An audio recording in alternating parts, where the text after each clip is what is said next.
La parole de Dieu est un trésor inestimable. Ne laisse pas ta Bible fermée. Oh non, non. Lis-la, médite-la, nourris-toi. Lis-la, médite-la, nourris-toi. Bonjour. L'événement de Pentecôte, avec le feu de la Pentecôte, nous sont rapportés au chapitre 2 du livre des Actes des Apôtres. Et désormais avec eux, la vie des chrétiens est appelée à être comme un brasier ardent qui veut se communiquer à chaque être humain, qui veut se diffuser et qui a besoin de se répandre. Pentecôte nous rappelle aussi que le don de la vie nous est communiqué par l'Esprit Saint, troisième personne de la Trinité. Avec le Père et le Fils, l'Esprit Saint est créateur du monde et assure le salut de l'univers. Avec le Père et le Fils, l'Esprit Saint est la cause, la source et le principe de l'Église, de sa vie et de sa finalité, car le jour de la Pentecôte, l'Esprit Saint a donné naissance à l'Église et à sa mission. L'Esprit Saint est la vie de notre vie, une vie nouvelle, éternelle, une vie pleine, dense, et ce feu, c'est l'Esprit Saint. Après avoir accompli toutes les Écritures avec sa mort et sa résurrection, Jésus est donc monté au ciel pour nous envoyer au nom du Père leur esprit commun, pourrions-nous dire, ce lien d'amour ineffable.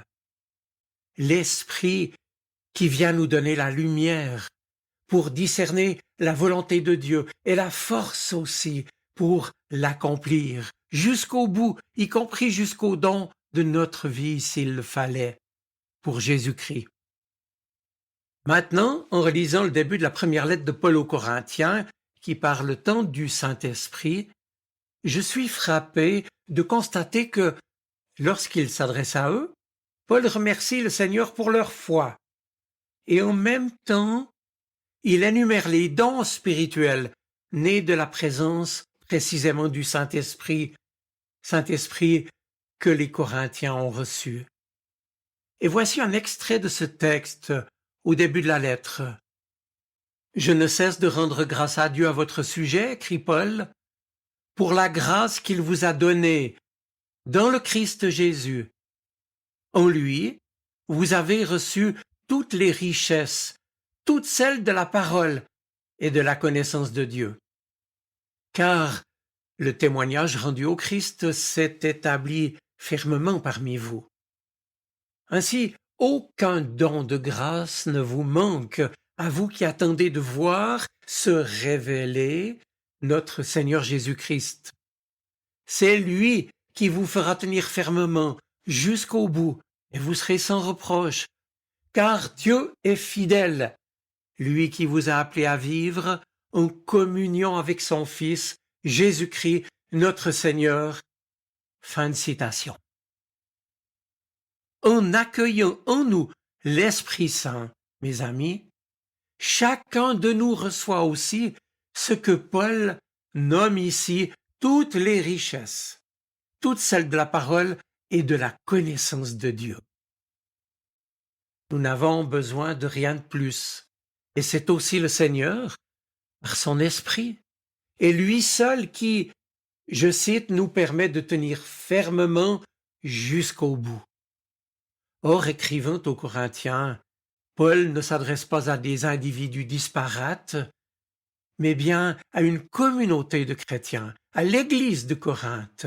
Et c'est ensemble, en tant que communauté chrétienne, qu'ils ont reçu toutes les richesses, toutes celles de la parole et de la connaissance de Dieu, comme le dit Paul. D'ailleurs, plus loin, dans sa lettre, Paul détaille abondamment ce don, en précisant bien que c'est un unique don qui se déploie de 1000 façons selon la singularité de chacun. Dieu est esprit et son amour est pure donation. Il ne fait que se donner. Et déjà au travers de sa vie livrée, Jésus le Christ est venu nous dire de sa naissance à la Pentecôte que vivre de sa vie, c'est entrer dans ce mouvement qu'il initie et qu'il poursuit aujourd'hui en nous donnant justement son esprit. Une conséquence de quoi? Paul nous rappelle que c'est alors en reconnaissant que les autres ont eux aussi reçu ce don que la communion fraternelle des chrétiens peut se construire. Mes amis, si nous ouvrons les yeux, nous pouvons nous émerveiller de ce que les autres ont reçu. Et leurs propres encouragements, également, nous sont précieux pour soutenir notre propre foi vulnérable. Dès lors, puisque Dieu vient habiter en nous et au milieu de nous par sa présence, nous sommes appelés à nous laisser conduire par l'Esprit, ce que Paul développera dans plusieurs de ses lettres. Or, pour être conduit, guidé, selon l'Esprit Saint, de mon point de vue, 3 conditions sont nécessaires. Tout d'abord, connaître l'Esprit Saint et ce qui vient de lui, c'est-à-dire avoir une relation avec lui.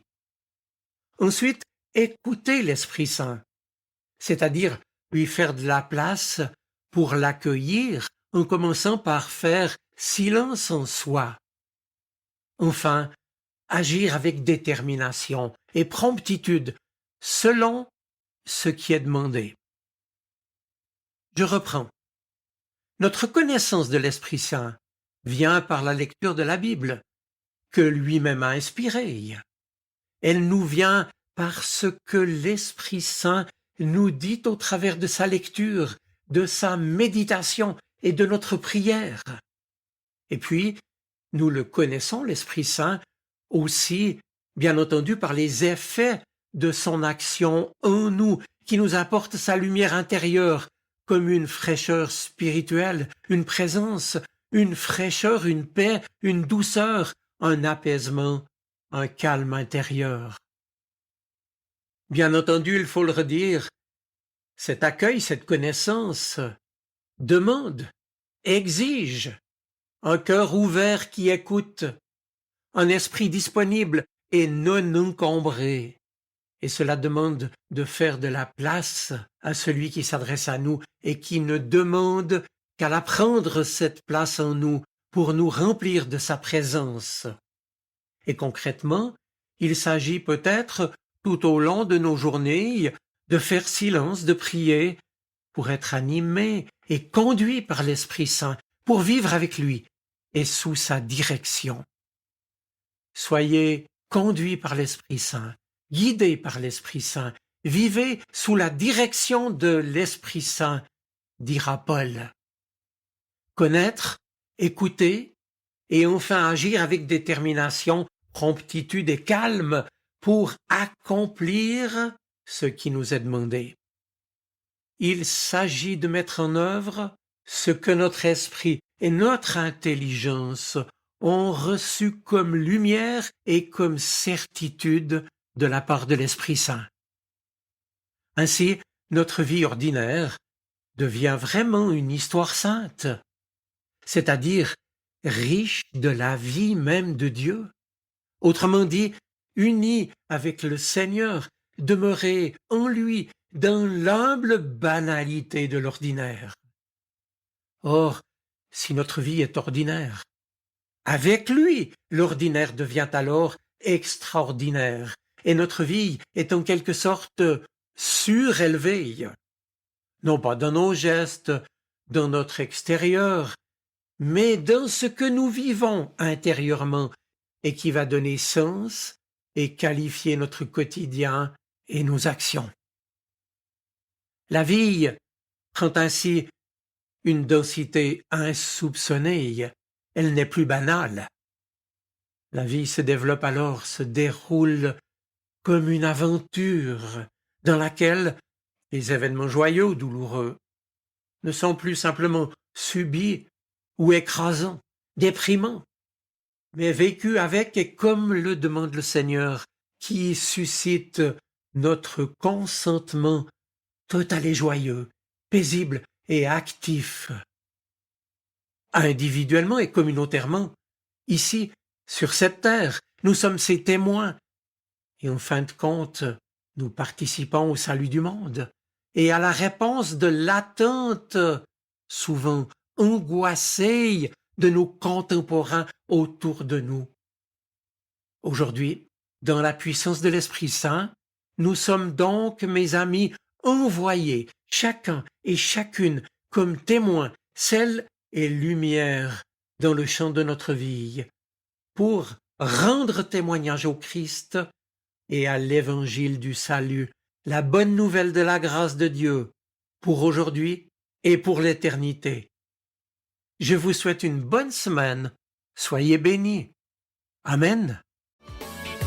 La parole de Dieu est un trésor inestimable. Ne laisse pas ta Bible fermée. Oh non, non. Lis-la, médite-la, nourris-toi.